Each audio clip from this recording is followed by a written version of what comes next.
stroke your hands and try to catch the wheel from both the sides. Head is under the block here. Okay?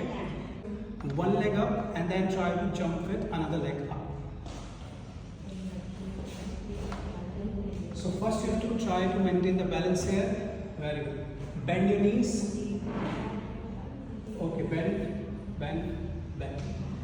Toe pointed. Now from here, try to take a hip back. So slow move your hip back, back, back as much as possible. Try to push your head, leg front, chest back. Knee up. Maintain the balance here. Try to hold. 1. Bring the hip as much as close to the wheel. 2, 3, 4, 5. Now both legs up, leg straight. Keep pushing your hip back. 1, more hip back. 2, back. 3, leg straight. 4, 5. Okay, now slowly